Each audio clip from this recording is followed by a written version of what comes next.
ಬೆಳಗಾವಿ ಜಿಲ್ಲೆಯ ಒಂದು ಪ್ರತಿಷ್ಠಿತ ಕ್ಷೇತ್ರವಾದ ಅರಬಾವಿ ಕ್ಷೇತ್ರ ಒಂದು ಬಹಳ ಆಯ್ಕೆ ಮಾಡೋ ಸಲುವಾಗಿ ಒಂದು ಸಮೀಕ್ಷೆ ಮಾಡೋ ಸಲುವಾಗಿ ಅಲ್ಲಿ ಒಬ್ಬ ಯುವ ಉತ್ಸಾಹಿ ತರುಣ ಕಾಂಗ್ರೆಸ್ ಪಕ್ಷದ ಸಕ್ರಿಯ ಕಾರ್ಯಕರ್ತ ಕಿತ್ತೂರು ಪ್ರಾಧಿಕಾರದ ಸದಸ್ಯರು ಹಾಪ್ಸ್ಕಾಮ್ ಮತ್ತು ಸದಸ್ಯರು ಅನೇಕ ಸಂಘ ಸಂಸ್ಥೆಗಳ ಜೊತೆ ನಿಕಟ ಸಂಪರ್ಕ ಇಟ್ಕೊಂಡಂಥ ಒಬ್ಬ ನವ ಉತ್ಸಾಹಿ ತರುಣರು ಕಾಂಗ್ರೆಸ್ ಪಕ್ಷಕ್ಕೆ ತನ್ನದೇ ಆದಂಥ ಅನೇಕ ಕೊಡುಗೆಗಳನ್ನ ನೀಡಿದಂಥ ಲಕ್ಕನ್ನ ಸಂಸುದ್ದಿ ಅಂದರೆ ನಿಮಗೆ ಗೊತ್ತಿರಲ್ಲ, ಯಾವಾಗಲೂ ಪತ್ರಿಕೆ ಮತ್ತು ಮಾಧ್ಯಮದಲ್ಲಿ ಪ್ರಚಾರ ಕಾಯಂ ಇರತೈತಿ ಅವ್ರದ್ದು. ಆದ್ರೆ ಅವ್ರು ಯಾಕೆ ಬಂದಾರ ನಿಮಗೆ ಕುತೂಹಲಲ್ರಿ? ಕಾಕಾನ ಸ್ಟುಡಿಯೋಕ್ಕೆ ಲಕ್ಕನ್ನ ಸಂಸುದ್ದಿ ಯಾಕೆ ಬಂದಾರ? ನಾವು ಸ್ಪೆಷಲ್ ಕರೆಸಿ ವಿದ್ಯಮಾನ ಏನು ನಡೆದಾವ, ಅರಬಾವಿ ಕ್ಷೇತ್ರದ ಟಿಕೆಟ್ ಯಾರು ಕಾಂಗ್ರೆಸ್ದಿಂದ ತಗೋತಾರ, ಅರಬಾವಿ ಕ್ಷೇತ್ರ ಇವತ್ತು ಕರ್ನಾಟಕ ರಾಜ್ಯ ನೋಡಾಕತ್ತೈತಿ, ಅಲ್ಲಿ 5 ಮಂದಿ ಅರ್ಜಿ ಹಾಕ್ಯಾರ. ಹಾಗಾದ್ರೆ ಲಕ್ಕನ್ನ ಸಂಸುದ್ದಿ ಪ್ರಶ್ನೆ ಕೇಳೋ ಸಲುವಾಗಿ ನಾವು ಕರೆದೇವಿ. ಏನು ಸರ್ ನಮಸ್ಕಾರ. ಸರ್ ನಮಸ್ಕಾರ. ಲಕ್ಕನ್ನ ಸಂಸುದ್ದಿ ಅವರೇ, ಅರಬಾವಿ ಕ್ಷೇತ್ರ ಕಾಂಗ್ರೆಸ್ದ ಈಗಿನ ಸ್ಥಿತಿಗತಿ ಮತ್ತು ಈಗಿನ ವ್ಯವಸ್ಥೆ ಬಗ್ಗೆ ಏನು ಹೇಳ್ತೀರಿ? ಅಲ್ಲಿ ಈಗ ಅರಬಾವಿ ಒಳಗೆ ವಾತಾವರಣ ಭಾಳ ಚೆನ್ನಾಗಿದೆ. ಅದನ್ನು ಪಕ್ಷದವ್ರು ಯುಟಿಲೈಸೇಷನ್ ಮಾಡಬೇಕು. ಯಾಕಂದ್ರೆ ಪಕ್ಷದಾಗ ಯಾರು ಪ್ರಾಮಾಣಿಕದಾರ ಗುರುತಿಸಿ ಕೊಟ್ಟು ಸಪೋರ್ಟ್ ಮಾಡಿದ್ರೆ ನಾವು ಅವ್ರಿಗೆ ಪೈಪೋಟಿ ಮಾಡೋಕ್ಕೆ ಸಾಧ್ಯತೆ ರೀ. ಈಗ ಅರಬಾವಿ ಕ್ಷೇತ್ರಕ್ಕೆ ನಿಮ್ಮ ಕಾಂಗ್ರೆಸ್ ಟಿಕೆಟ್ ನೀವು ಏನು 5 ಆಕಾಂಕ್ಷೆಯಲ್ಲಿ ಒಬ್ಬರಿಗೆ ಸಿಕ್ತ ಅಂತ ತಿಳ್ಕೊರಿ.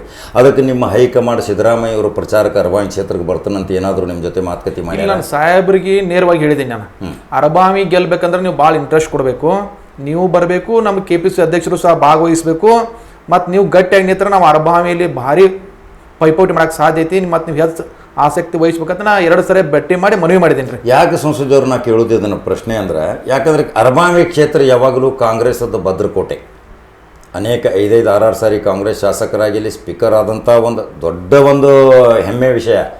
ಆದ್ರೆ ಅದು ಹೋಯ್ತು ನಿಮ್ಮ ಕೈಯಿಂದ. ಈಗ ಕಾರ್ಯಕರ್ತರ ಸ್ಥಿತಿಗತಿ ಏನು ರೀ? ಯಾವ ರೀತಿ ಈಗ ಅದನ್ನು ಪಕ್ಷ ಸಂಘಟನೆಯಲ್ಲಿ ಮಾಡ್ತೀರಿ? ಟಿಕೆಟ್ ತಂದವರಿಗೆ ಆರಿಸಿ ಬರುವಂಥ ಶಕ್ತಿ ಏನು, ಸಂಪನ್ಮೂಲಗಳನ್ನು ಏನು ಕ್ರೋಢೀಕರಣ ಮಾಡ್ಕೋತೀರಿ? ಯಾವ ರಾಜ್ಯ ಹೈಕಮಾಂಡ್ ಜೊತೆ ಚರ್ಚೆ ಮಾಡ್ತೀರಿ? ಈಗ ಪಕ್ಷದ ವರಿಷ್ಠರಿಗೆ ನಾವು ಅರಬಾವಿ ಕ್ಷೇತ್ರದ ಎಲ್ಲ ಮನವರಿಕೆ ಮಾಡಿ ಕೊಟ್ಟಿದ್ದೀವಿ. ಪಕ್ಷದ ಏನಾಗಿದೆ, ಹೊಂದಾಣಿಕೆ ರಾಜಕಾರಣ ಜಿಲ್ಲೆಯಲ್ಲಿ ಇರೋದ್ರಿಂದ ಒಬ್ರು ಯಾರು ನೇರವಾಗಿ ಪೈಪೋಟಿ ಮಾಡ್ತಾರಲ್ಲ ಅದನ್ನು ತಡೆಯುವಂಥ ವ್ಯವಸ್ಥೆ ಕೆಲವು ಜಿಲ್ಲೆ ನಾಯಕರು ಹಮ್ಮಿಕೊಂಡಿದ್ದಾರೆ. ಅದನ್ನು ಮೀರಿಯೂ ಸಹ ನಾವು ನಿರಂತರವಾಗಿ ಪಕ್ಷದ ಸಂಘಟನೆಯಲ್ಲಿ ಭಾಗವಹಿಸ್ತಾ ಇದ್ದೀವಿ. ಸ್ಥಳೀಯ ಶಾಸಕರು ಏನು ತಪ್ಪುಗಳನ್ನ ಮಾಡ್ತಾರೆ, ಅಲ್ಲಿ ಏನು ಭ್ರಷ್ಟಾಚಾರ ವ್ಯವಸ್ಥೆ ಹಾಳು ಮಾಡಿದ್ದಾರೆ, ಬ್ಲ್ಯಾಕ್ ಮೇಲ್ ಮಾಡ್ತಾರೆ, ನಿರಂತರವಾಗಿ ಧ್ವನಿ ಎತ್ತಾ ಇದ್ದೀವಿ. ಮತ್ತು ನಾವು ವಾರದಾಗ 5 ದಿವಸ ನನ್ನ ಸಂಪೂರ್ಣವಾಗಿ ಅರಬಾವಿ ಕ್ಷೇತ್ರದಲ್ಲಿ ಇರ್ತೀನಿ. ನಿರಂತರವಾಗಿ ಅವ್ರ ಸಂಪರ್ಕಕ್ಕೆ ಬರುವಂಥ ಏನು ಜನಸಾಮಾನ್ಯ ಸಂಪರ್ಕ ನಾನು ಸಿಗ್ತೀನಿ. ಯಾಕಂದ್ರೆ ನಂದು 24 ತಾಸು ಮೊಬೈಲ್ ಚಾಲೂ ಇರ್ತೈತಿ. ನನಗೆ ಏನು ಸಾಧಿತಿಲ್ಲ ಎಲ್ಲನೂ ಸಹ ನಾ ಪ್ರಾಮಾಣಿಕವಾಗಿ ಕಾರ್ಯಕರ್ತರ ಬೆನ್ನಿಗೆ ನಿಲ್ಲುವಂಥ ಕೆಲಸಗಳು ನಾನು ಮಾಡ್ಕೊತ ಬಂದಿದ್ದೀನಿ. ಪಕ್ಷದ ನಾಯಕರು ಸಹ ವಿನಂತಿ ಮಾಡ್ಕೊಂಡಿದ್ದೀನಿ, ಅರಬಾವಿಯಲ್ಲಿ ನೀವು ಹೆಚ್ಚಿಗೆ ನಮಗೆ ಅವಕಾಶ ಮಾಡಿ ಕೊಟ್ಟರೆ ನಾವು ಪೈಪೋಟಿ ಮಾಡ್ತೀವಿ. ಮತ್ತು ನಾವು ಎಲ್ಲನೂ ಏನು ಇಲೆಕ್ಷನ್ ಕ್ರೋಢೀಕರಣ ಮಾಡ್ಬೇಕಲ್ಲ, ಆ ಶಕ್ತಿ ಸಾಮರ್ಥ್ಯ ನಾವು ಬೇರೆ ಬೇರೆ ಮೂಲಗಳಿಂದ ಮಾಡ್ಕೊಂಡ ಪೈಪೋಟಿ ಮಾಡ್ತೀವಿ. ನಿಮ್ಗೆ ಸಹಕಾರ ಬೇಕಂತ ಕೇಳಿದೀವಿ ನಾವು. ಈಗ ಹಳೆ ತಲೆಮಾರಿನ ಕಾಂಗ್ರೆಸ್ ದುರಂಡ್ರಿ ಏನು ಅಭಿಪ್ರಾಯ ವ್ಯಕ್ತಪಡಿಸ್ತಾರೆ? ನಾನು ನಿರಂತರವಾಗಿ ಏನು VS ಕೌಜಿಲಿ ಸಾಹೇಬರು, ಅಮರ್ ಸಿಂಗ್ ಪಾಟೀಲ್ ಸಾಹೇಬ್ರ ಜೊತೆ ಇದ್ದಂಥ ಕಾರ್ಯಕರ್ತರನ್ನು ಸಹ ನಾನು ನೇರವಾಗಿ ಅಪ್ರೋಚ್ ಮಾಡಿ ಅವ್ರನ್ನ ಭೇಟಿ ಮಾಡಿ ಅವ್ರ ಸಲಹೆ ಸಹಕಾರಗಳನ್ನು ತಗೊಂಡ, ಯುವಕರನ್ನು ಸಹ ನಾನು ಭೇಟಿ ಮಾಡಿ ಅವ್ರ ಸಲಹೆ ಸಹಕಾರಗಳನ್ನು ತಗೊಂಡನ ಪಕ್ಷ ತಳಮಟ್ಟದಾಗ ಮೆಂಬರ್ಶಿಪ್ ಅಭಿಯಾನ ಇರ್ಬೋದು, ಕಾಂಗ್ರೆಸ್ ಪಕ್ಷದ ನಿರಂತರವಾಗಿ ಏನು ಹೋರಾಟಗಳದಲ್ಲ ಅದ್ರೊಳಗೆ ನಾನು ಸಕ್ರಿಯವಾಗಿ ಭಾಗವಹಿಸ್ಕೊಂಡು ಅವ್ರ ಬೆನ್ನಿಗೆ ನಿಲ್ಲುವಂಥ ಕೆಲಸಗಳನ್ನ ನಾವು ಮಾಡ್ತಾ ಇದ್ದೀನಿ. ಈಗ ಲಕ್ಕನ ಒಂದು ಪ್ರಮುಖ ಪ್ರಶ್ನೆ, ನೀವು 5 ಜನ ಅಲ್ಲಿ ಅರ್ಜಿ ಕೊಟ್ಟಿದ್ದೀರಿ. ಈಗಾಗಲೇ 5 ಜನರಲ್ಲಿ ಒಂದು 4 ಜನ ಏನೋ ನೀವು ಕಾಂಗ್ರೆಸ್ದವರು ಸಕ್ರಿಯ ಕಾರ್ಯಕರ್ತರು ಇರ್ಬೋದು, ಕಾಂಗ್ರೆಸ್ಸನ್ನು ಬೆಂಬಲಿತ ವ್ಯಕ್ತಿಗಳು ಇರ್ಬೋದು. ಆದರೆ ಅಲ್ಲಿ ಒಬ್ಬರು ಕಾಂಗ್ರೆಸ್ ಪಕ್ಷನೇ ಸೇರಿಲ್ಲ, ಪ್ರಾಥಮಿಕ ಸದಸ್ಯತ್ವ ಸಹಿತ ಹೊಂದಿಲ್ಲ. ಏಕಾಏಕಿ ಕಾಂಗ್ರೆಸ್ KPCCಗೆ 2 ಲಕ್ಷ ರೂಪಾಯಿ ಕಟ್ಟಿ ಬಿಮ್ಸಿಗಡದವರು ಅರ್ಜಿ ಸಲ್ಲಿಸ್ತಾರೆ. ಇದು ಹೆಂಗೆ ನಿಮ್ಮದು? ನೀವು ಆಯಾರಾಮ್ ಎಲ್ಲರನ್ನು ತೊಗೋತೀರಾ? ಅವರು ಇನ್ನೂ ಯಾವುದೋ ಒಂದು ಪಕ್ಷಕ್ಕೆ ಅಂಡ್ಕೊಂಡಾರ, ಅಲ್ಲಿ ಪದಾಧಿಕಾರಿ ಅದಾರ, ಈಗಾಗಲೇ ಆ ಪಕ್ಷದಿಂದ ನಿಂತವ್ರು ಅದಾರ. ಅವರು ಆ ಪಕ್ಷ ಬಿಟ್ಟು ನಿಮ್ಮ ಪಕ್ಷದ ಬಾವುಟ ಹಿಡಿದಾಗ ಮಾತ್ರ ನೀವು ಏನಾದರೂ ಅರ್ಜಿ ತೊಗೊಳ್ಳೋಂಥ ವ್ಯವಸ್ಥೆ ಆಗ್ಬೇಕಲ್ಲ. ಏನು 2 ಲಕ್ಷ ರೂಪಾಯಿ ಕೊಡ್ತೀರಿ ಅಂದ್ರೆ ಎಲ್ಲರನ್ನು ತೊಗೊಂಡ್ಬಿಡ್ತೀರಿ ನೀವು? ಇಲ್ಲ, ನಾವು ಅವ್ರು ಮೊನ್ನೆ ಸಾಹೇಬರು ಒಂದು ಸಭೆ ಕರೆದಿದ್ರು ಬೆಂಗಳೂರಲ್ಲಿ. ಆ ಸಭೆಯಲ್ಲಿನ ಅವ್ರನ್ನ ನೋಡಿದಾಗ ನಮಗೂ ಆಶ್ಚರ್ಯ ಉಂಟಾಯಿತು. ಅವ್ರು ಕಾಂಗ್ರೆಸ್ದಾಗ ಅರ್ಜಿ ಹಾಕಿದಾರೆ, ಮತ್ತು ಅವ್ರು ಯಾವಾಗ ಮೆಂಬರ್ಶಿಪ್ ತೊಗೊಂಡ್ರೆ ಯಾವಾಗ ಸೇರಿದಾರೆ ನನಗೆ ಅಷ್ಟು ಮಾಹಿತಿ ಇಲ್ಲ. ಪಕ್ಷದ ವರಿಷ್ಠರು ಸಹ ಇವನ್ನೆಲ್ಲ ಗಮನಿಸ್ಬೇಕು. ಯಾಕಂದ್ರೆ ಪಕ್ಷಕ್ಕೆ ಯಾರು ಪ್ರಾಮಾಣಿಕವಾಗಿ ಕೆಲಸ ಮಾಡಿದಾರ, ಯಾರ ಹೋರಾಟ ಮಾಡಿದಾರ, ಮುಂದಿನ ಇವತ್ತಿನ ಕಾಂಗ್ರೆಸ್ ಪರಿಸ್ಥಿತಿ ಭಾಳ ಕಷ್ಟದಾಗಿರೋದ್ರಿಂದ ನೀವು ಗುರುತಿಸಿ ಬೆಳೆಸಿದ್ರೆ ಪಕ್ಷಕ್ಕೆ ಒಂದು ಅನುಕೂಲ ಆಗ್ತೈತಿ. ಪ್ರತಿ ಸಲನೂ ನಾವು ಗಡಾದವ್ರದ್ದು ಅಷ್ಟೇ ಹೇಳ್ತಾ ಇಲ್ಲ, ನೀವು ಬೇರೆ ಬೇರೆದವ್ರು ಕರ್ಕೊಂಬಂದು ಅರ್ಜಿ ಹಾಕ್ಸೋದ್ರಿಂದ ಅವ್ರು 8 ದಿವಸ ನಮ್ಮ ಪಾರ್ಟಿ ಒಳಗೆ ಇರ್ತಾರೆ, ಯಾವಾಗ ಬಿಟ್ಟು ಹೋಗ್ತಾರೆ ಗೊತ್ತಾಗಂಗಿಲ್ಲ. ಅವನ್ನೆಲ್ಲ ಗಮನದಲ್ಲಿ ಇಟ್ಕೊಂಡು ಪಕ್ಷ ತೀರ್ಮಾನ ಮಾಡ್ಬೇಕಂತೇಳಿ ನಾವು ಒತ್ತಾಯ ಮಾಡಿದ್ದೀವಿ ರೀ. ನಂತರ ಅವ್ರು ಅರ್ಜಿ ಹಾಕಿದಾರೆ, ಅವ್ರು ಪಕ್ಷಕ್ಕೆ ಬಂದು ಕೆಲಸ ಮಾಡ್ತಾರೆ, ಸ್ವಾಗತ, ಏನು ಸಮಸ್ಯೆ ಇಲ್ಲ. ಯಾಕಂದ್ರೆ ಪ್ರಾಮಾಣಿಕವಾಗಿ ಯಾರು ಕೆಲಸ ಮಾಡಿದಾರ, ಯಾರು ಎಷ್ಟು ವರ್ಷ ದುಡಿದಾರೆ ಅವ್ರು ಟಿಕೆಟ್ ಕೊಡ್ತಾ ನಾವು ಕೇಳಿದ್ದೀವಿ ರೀ. ಈಗ 10 ಜನರ ಮನಸ್ಥಿತಿ ಏನು ರೀ? ಆ 10 ಜನರಲ್ಲಿ ಈಗ ಯಾವ ರೀತಿ ಅವ್ರ ಕಾರ್ಯಚಟುವಟಿಕೆ ಮಾಡ್ತಾರಲ್ಲಿ? ಈಗ ಅದರಿಂದ ಬಲ ಏನು? 10 ಜನ ಏನು ನಾಯಕರದಾರಲ್ಲ ಅವ್ರನ್ನ ಎಲ್ಲರನ್ನೂ ಒಗ್ಗಟ್ಟಿಗೆ ಕರ್ಕೊಂಡು ಹೋಗುವಂಥ ಶಕ್ತಿ ಸಾಮರ್ಥ್ಯ ನಮ್ಮಲ್ಲಿ ಒಂದು ಯೂನಿಟ್ ಐತಿ. ನಾವು ಅದನ್ನು ಮಾಡ್ಕೊಂಡು ಹೋಗ್ತೀವಿ ಮುಂದೆ. ನೀವು ಸೇವಾದಳದಿಂದ ಬಂದವರು, ಸೇವಾದಳದಲ್ಲಿ ನೀವು ಕೆಲಸ ಮಾಡಿದಿರಿ, ನಾವು ನೋಡಿದ್ದೀವಿ ನಿಮ್ಮನ್ನು. ಮತ್ತು ಸೇವಾದಳದಿಂದ ದೂರ ಯಾಕಾದ್ರಿ ನೀವು? ಸೇವಾದಳದಾಗ ನನಗೆ BK ಹರಿಪ್ರಸಾದ್ ಸಾಹೇಬರು ಸೇವಾದಳದಲ್ಲಿ ಒಂದು ಟ್ರೈನಿಂಗ್ ಸೆಂಟರ್ ಕಟ್ಟಬೇಕು, ನೀವು ಮುಂದಾಳತ್ವ ವಹಿಸ್ಬೇಕಂತ ಹೇಳಿದಾಗ ನಾನು ನಿರಂತರವಾಗಿ ಒಂದೂವರೆ ವರ್ಷ ಬೆನ್ನು ಹತ್ತಿ ಅಲ್ಲಿ ಸೇವಾದಳದ ಬಿಲ್ಡಿಂಗಿನ ಇವಾಗ ಸಭೆ ಸಮಾರಂಭಗಳು ಮಾಡ್ತಾರಲ್ಲ ಆ ಬಿಲ್ಡಿಂಗು, ನಂತರ ಕೆಲವು ಡಾಮೆಟ್ರಿಗಳನ್ನ ಸಹ ನಾನು ಕಟ್ಟಿದ್ದೀನಿ. ಮುಂದಿನ ದಿನಗಳಲ್ಲಿ ಚೇಂಜ್ ಆದ ಟೈಮ್ದಾಗ ಅವರು ಈಗಿನ ಕಾರ್ಯಾಧ್ಯಕ್ಷರಿಗೆ ಅವಕಾಶ ಮಾಡಿಕೊಟ್ಟು ನೀವು ನಡ್ಸ್ಕೊಂಡು ಹೋಗ್ಬೇಕಂತ ಈಗ ಅವ್ರು ಮಾಡ್ತಾ ಇದ್ದಾರೆ. ಮುಂದಿನ ದಿನಗಳು ಮತ್ತೊಬ್ಬರಿಗೂ ಸಿಗ್ಬೋದು. ಒಳ್ಳೇದಲ್ಲಿಂದ ಆ ಸೇವಾದಳದ ಜನರಿಗೆ ಒಳ್ಳೇದಾಗಲ್ಲ ಅನ್ನೋದು ಬಿಟ್ಟರೆ ನಮ್ದೇನು ಬೇರೆ ಅಭಿಪ್ರಾಯ ಇಲ್ಲ ರೀ. ಈಗ ನೀವು 5 ಜನ ಟಿಕೆಟ್ ಅರ್ಜಿ ಸಲ್ಲಿಸಿದ್ರಿ, 5 ಜನರಲ್ಲಿ ಒಬ್ಬರಿಗೆ ಸಿಕ್ಕಿದ್ರೆ ನೀವೆಲ್ಲ ತೃಪ್ತಿರಿ? 4 ಜನ ಕೂಡಿ ಕೆಲಸ ಮಾಡ್ತೀರಿ? ಪಕ್ಷದಾಗ ಯಾರು ಕೆಲಸ ಇದಾರ, ಪಕ್ಷದಾಗ ಯಾರು ಕೆಲಸ ಮಾಡಿದಾರ, ಯಾರು ಹೋರಾಟ ಮಾಡಿದಾರ, 2ನೇ ಲೈನ್ ಲೀಡರ್ ನೀವು ಗುರುತಿಸಿ ಬೆಳೆಸ್ಬೇಕಂತೇಳಿ ನಾವು ಪಕ್ಷಕ್ಕೆ ವಿನಂತಿ ಮಾಡ್ತೀವಿ. ಯಾಕಂದ್ರೆ ನಾವು ಹೋದ ಸಲನೂ ಟಿಕೆಟ್ ಕೇಳಿದ್ವಿ, ಹೋದ ಸಲನೂ ಸಹ ನಾ ಅರ್ಜಿ ಸಲ್ಲಿಸಿ ಅವಾಗೂ ಸಹ ನಾವು DD ಕೊಟ್ಟಿದ್ದೀವಿ. ಹೋದ ಸಲ ನಾವು ತ್ಯಾಗ ಮಾಡಿದ್ದೀವಿ. ಈ ಸಲ ಯುವಕರಿಗೆ ಕೊಡ್ರಿ, ಯಾಕಂದ್ರೆ ಯುವಕರಿಗೆ ಕೊಡ್ಬೇಕಂತೇಳಿ ನಮ್ಮ ಡಿಮಾಂಡ್ ಇದೆ.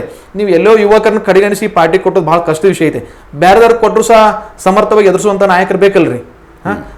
ಅದು ಎಲ್ಲ ಅಲ್ಲಂದ್ರೆ ಸಮರ್ಥವಾಗಿ ಎದುರಿಸುವಂಥ ನಾಯಕರು ಬೇಕು.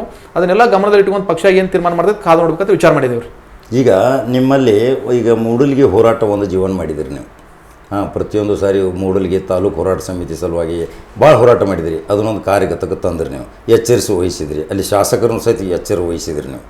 ತಕ್ಷಣ ಅದು ತಮ್ಮ ಸರ್ಕಾರದಿಂದ ಅದನ್ನು ಆದೇಶ ಮಾಡಿದರು, ಅದು ಮುಂದಿನ ಮಾತು. ಈಗ ಆ ಜನ ನಿಮ್ಮ ಹತ್ರ ಈಗ ನಿಮ್ಮ ಸಪೋರ್ಟಿಗೆ ನಿಂತಾರ? ಇಲ್ಲ, ಇವತ್ತಿಗೂ ಸಹ ನಮ್ಮದು 76 ಹಳ್ಳಿ ಒಳಗೆ ಒಂದು 58-59 ಹಳ್ಳಿಗಳು ನಾವು ನಿರಂತರ ಸಂಪರ್ಕದಾಗಿದ್ದೀವಿ. ಸುಮಾರು 10-14 ಹಳ್ಳಿಯಲ್ಲಿ ನಮಗೆ ಇನ್ನೂ ಕ್ರಿಟಿಕಲ್ ಇದೆ, ಅದನ್ನು ನಾವು ಸರಿ ಮಾಡ್ಕೋಕೆ ನೋಡ್ತಾ ಇದ್ದೀವಿ. ಮೂಡಲ್ಗಿ ಹೋರಾಟ ಭಾವನಾತ್ಮಕವಾಗಿ ಇದ್ದಂಥ ವಿಷಯ. ಈಗ ರಾಜಕೀಯ ವ್ಯವಸ್ಥೆ ಈಗಿನ ಸಿಚುವೇಶನ್ಗೆ ಯಾವ ತಿರುವು ಪಡಿತೈತಿ, ಯಾವ ರೀತಿ ಹೋಗ್ಬೇಕನ್ನೋದ ಇನ್ನೂ ಸ್ವಲ್ಪ ಟೈಮ್ ಇರೋದ್ರಿಂದ ಅದಕ್ಕೆ ಕೂತು ವಿಚಾರ ಮಾಡ್ಕೊಂಡು ತೀರ್ಮಾನ ಮಾಡ್ತೀವಿ. ಈಗ ನೀವು ಪ್ರಮುಖ ಆಕಾಂಕ್ಷಿ. ಹೌದು. ಬೈ ಚಾನ್ಸ್ ಹೈಕಮಾಂಡ್ ನಿಮಗೆ ಗ್ರೀನ್ ಸಿಗ್ನಲ್ ಕೊಟ್ರೆ ನೀವು ಯಾವ ರೀತಿಯಲ್ಲಿ ವ್ಯವಸ್ಥೆಯನ್ನು ಸರಿಪಡಿಸ್ತೀರಿ? ಇಲ್ಲ ನೋಡ್ರಿ, ಅಲ್ಲಿ ನಾವು ನಿರಂತರವಾಗಿ ಭ್ರಷ್ಟಾಚಾರ ಹೋಗಲಾಡಿಸ್ಬೇಕು. ನಂತರ ಕಾನೂನು ಸುವ್ಯವಸ್ಥೆ ಸರಿಯಾಗಿ, ಅಜೆಂಡಾ ಏನು ನಿಮ್ಮದು? ಜನಸಾಮಾನ್ಯರಿಗೆ ನ್ಯಾಯ ಸಿಗಬೇಕು. ಮತ್ತು ಈಗ ನಾವು ಜನಸಾಮಾನ್ಯರಿಗೆ ಕಷ್ಟಗಳು ಸ್ಪಂದಿಸತ್ತೀವಿ. ಅವಕಾಶ ಕೊಟ್ಟರೆ ಬದಲಾವಣೆ ಮಾಡ್ತೀವಿ. ಯಾಕಂದ್ರೆ 20 ವರ್ಷ ಪಾರ್ಟಿ ಒಳಗಿದ್ದೀವಿ. ಗುರುತಿಸಿ ಕೊಟ್ರೆ ಅಥವಾ ಪಕ್ಷಕ್ಕೂ ಸಹ ಒಂದು ಸೆಕೆಂಡ್ ಲೈನ್ ಲೀಡರಾಗಿ ಬೆಳೆಯುವಂಥ ಅವಕಾಶಗಳಿದಾವ. ಆ ದೃಷ್ಟಿಯಲ್ಲಿ ಪಕ್ಷನೂ ಸಹ ವಿಚಾರ ಮಾಡಬೇಕು. ಮತ್ತು ಪಕ್ಷದ ವರಿಷ್ಠರು ಸಹ ಇನ್ನೂ ಒಂದು 10 ಬಾರಿ ಭೇಟಿ ಮಾಡಿ ಮನವಿ ಮಾಡುವಂಥ ವಿಷಯ ಅಂದ್ರೆ 10 ಸರಿನೂ ಭೇಟಿ ಮಾಡಿ ಅವ್ರಿಗೆ ಮನವಿ ಮಾಡ್ತೀವಿ, ಅವ್ರ ಗಮನಕ್ಕೆ ತರುವಂಥ ಕೆಲಸಗಳನ್ನ ಮಾಡ್ತೀವಿ. ಈಗ ಕಾಂಗ್ರೆಸ್ಸಲ್ಲಿ ಗೆಲ್ಲುವ ಸಾಮರ್ಥ್ಯ ಇದೆ ಅರಬಾವಿ ಕ್ಷೇತ್ರದಾಗ ರೀ? ಅರಬಾವಿಲಿ ಬದಲಾವಣೆ ಆಗ್ತೈತ್ರಿ. ಯಾಕಂದ್ರೆ ಜನ ಭಾಳ ಹುಷಾರಾಗಿದ್ದಾರೆ. ಮೂಡಲ್ಗಿ ಹೋರಾಟ ಇರ್ಬೋದು, ಬೇರೆ ಬೇರೆ ಹೋರಾಟಗಳು ನೀವೆಲ್ಲ ಗಮನಿಸ್ತಿರ್ಬೇಕು. ಯಾಕಂದ್ರೆ ನಾವು ಮಾತಾಡೋ ಟೈಮ್ದಾಗ ಯಾರು ಧ್ವನಿ ಎತ್ತಿರ್ಕಿಲ್ಲ. ಈಗ ಪ್ರತಿಯೊಂದು ಸಹ ಸಮಸ್ಯೆ ತಪ್ಪುಗಳನ್ನ ಆದ್ರೂ ಸಹ ಜನ ಕ್ವಿಕ್ ಆಗೋದಕ್ಕೆ ರಿಪ್ಲೈ ಮಾಡ್ತಾರೆ. ಜನರ ಸ್ಪಂದನೆ ಚೆನ್ನಾಗೈತಿ, ಅದನ್ನು ನಾವು ಯುಟಿಲೈಸೇಷನ್ ಮಾಡ್ಕೊಂಡು ಹೋಗಬೇಕು. ಅವ್ರ ಭಾವನೆಗಳಿಗೆ ಸ್ಪಂದಿಸ್ಬೇಕಂತೇಳಿ ಅವ್ರ ಭಾವನೆಗೆ ನಾವು ಸ್ಪಂದಿಸುವಂಥ ಕೆಲಸಗಳನ್ನ ಮಾಡ್ಬೇಕ್ರಿ. ಈಗ ಸಮಾಜದ ವತಿಯಿಂದ ಬಹುಸಂಖ್ಯಾತ ಇರುವಂಥ ಕೋಮಿನವರಿಗೆ ಎಲ್ಲಿ ಟಿಕೆಟ್ ಕೊಡ್ಬೇಕಂತೀರೋ ಅಥವಾ ಸರ್ವಸಮ್ಮತದ ಅಭ್ಯರ್ಥಿನಲ್ಲಿ ಕೊಡ್ಬೇಕಂತೀರೋ ನೀವು? ಈಗ ಜಾತಿ ರಾಜಕಾರಣ ಬದಲು ನಾವೆಲ್ಲ ಹೇಳೋಕ್ಕಾಗಿಲ್ಲ. ಯಾಕಂದ್ರೆ ಜಾತಿ ರಾಜಕಾರಣ ಅವ್ರ ಮೀಸಲಾತಿ ಸಂಬಂಧ ಎಲ್ಲ ಜಾತಿಯವ್ರು ಮಾಡ್ತಾ ಇದ್ದಾರೆ. ಕುರುಬರು ಮಾಡ್ತಾ ಇದ್ದಾರೆ, ಉಪ್ಪಾರ ಕಮ್ಯುನಿಟಿ ಅವ್ರು ಮಾಡ್ತಾರೆ, ಒಕ್ಕಲಿಗರು ಮಾಡ್ಸಿಲ್ಲ. ಅಲ್ಲಲ್ಲ, ಅಲ್ಲಿ ವ್ಯವಸ್ಥೆ ಬದಲಾವಣೆ ಮಾಡುವ ಸಲುವಾಗಿ ನೀವು ಎಲ್ಲರೂ ಒಂದಾಗ್ತಿರೋ? ಇಲ್ಲ, ಅದನ್ನ ನಾವು ಮುಂದೆ ಎಲ್ಲರೂ ಕುಡ್ಕೊಂಡು ಮಾತಾಡ್ಕೊಂಡು 10 ನಾಯಕರದ ಅಭಿಪ್ರಾಯ ಏನ್ರಿ? ಇಲ್ಲ, ನಾವು ಎಲ್ಲರೂ ಕುಡ್ಕೊಂಡು ಒಂದು ತೀರ್ಮಾನ ಮಾಡ್ಕೊಂಡು ಹೋಗ್ತೀವಿ.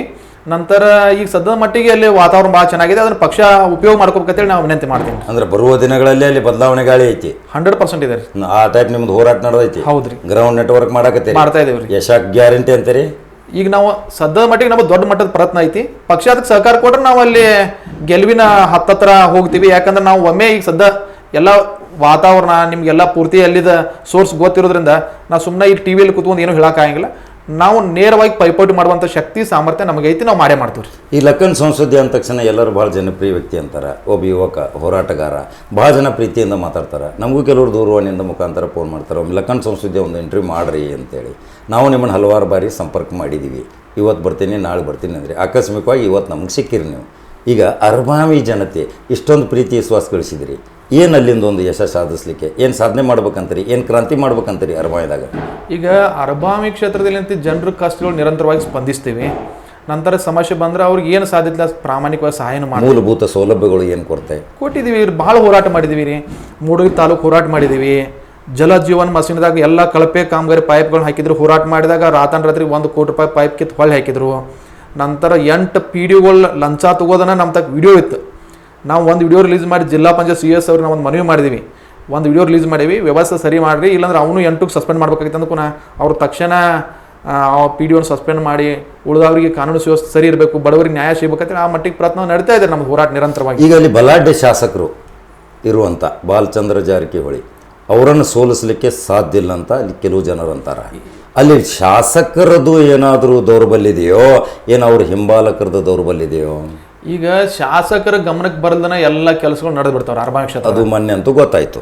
ನಂತರ ಎರಡನೇದು PAಗಳು ಬಹಳ ಜನ ಅದಾರ, ಅವ್ರ ಹಾವಳಿ ಜಾಸ್ತಿ ಇದೆ. ನಂತರ ಎಲ್ಲೂ ಡೆವಲಪ್ಮೆಂಟ್ಸ್ ಆಗ್ತಾ ಇಲ್ಲ. ಪತ್ರಿಕೆಯಲ್ಲಿ ಮಾಧ್ಯಮದಲ್ಲಿ ಮಾತ್ರ ಡೆವಲಪ್ಮೆಂಟ್ಸ್ ಕಾಣ್ತಾ ಇದೆ. ನಾನು ಒಂದು ಕೇಳಿದ್ದೀನಿ, ಮೊನ್ನೆ ಸ್ವಂತ ದುಡ್ಡಲ್ಲಿ ನಾವು ಮೂಡಲಿ ಅಭಿವೃದ್ಧಿ ಮಾಡ್ಕೋತ ಹೇಳಿದ್ರು, ಅವ್ರ PAಗಳೆಲ್ಲ ಉದ್ಘಾಟನೆ ಮಾಡಿದ್ರೆ ನೆಕ್ಸ್ಟ್ ಅದನ್ನ ಮತ್ತೆ ಶಾಸಕರ ನಗರೋತ್ಥಾನದಾಗ ಹಾಕಿ ಉದ್ಘಾಟನೆ ಮಾಡ್ತಾರ. ಒಂದು ತಿಂಗಳಲ್ಲಿ ಅವರ ಗೊಂದಲದಾಗದಾರ್ರಿ. ಯಾಕಂದ್ರೆ ಯಾವ್ದು ಏನು ಹೇಳ್ಬೇಕು, ಮುಂದೆ ಏನು ಮುಂದುವರಿಬೇಕು ಅನ್ನೋದ ಶಾಸಕರು ಭಾಳ ಗೊಂದಲದಾಗದಾರೆ. 20 ವರ್ಷಗಳ ಕಾಲ ಅರಬಾವಿ ಕ್ಷೇತ್ರ ಏನೂ ಅಭಿವೃದ್ಧಿ ಕಂಡಿಲ್ಲ. ನೀವು ಒಂದು ಸಲ ನಿಮ್ಮ ಮಾಧ್ಯಮದವ್ರ ಒಂದ್ಸಲ ನೀವು ಜರ್ನಿ ಮಾಡಿದ್ರೆ ಅರಬಾವಿ ಕ್ಷೇತ್ರ ಎಷ್ಟು ಅಭಿವೃದ್ಧಿ ಆಗೈತಿ, ಎಷ್ಟು ಮುಂದುವರೈತೆ ಅನ್ನೋದ ನಮ್ಮ ಕ್ಷೇತ್ರದ ಜನತೆ, ಜಿಲ್ಲೆ ಜನತೆಗೆ ಗೊತ್ತಾಕೈತಿ. ಯಾರು ಅದನ್ನ ಪ್ರಚಾರ ಮಾಡಬೇಕು, ಅವ್ರು ಅಭಿವೃದ್ಧಿ ಮಾಡಿದಾರೆ ಸೋಲಾಂಗಿಲ್ಲ ಅನ್ನೋದು ಭಾವನೆ ಇತ್ತಂದ್ರೆ ನೀವು ಒಂದ್ಸಲ ಅರಬಾವಿ ಕ್ಷೇತ್ರ ಸುತ್ತಾಡಿದ್ರೆ ಅವ್ರು ಎಷ್ಟು ಅಭಿವೃದ್ಧಿ ಮಾಡಿದಾರೆ ನಿಮ್ಗೆ ಗೊತ್ತಾಗ್ತೈತಿ. ಅಂದ್ರೆ ಶಾಸಕರಿಗಿಂತಲೂ ಅವ್ರ PAಗಳು ಮತ್ತು ಅವ್ರ ಹಿಂಬಾಲಕರಿಂದನೇ ಒಂದು ಸ್ವಲ್ಪ ಭಾಳ ತೊಂದರೆ ಆಗೈತಿ ಜನರಿಗೆ ಅಂತ ನೀವು ಹೇಳ್ತೀರಿ.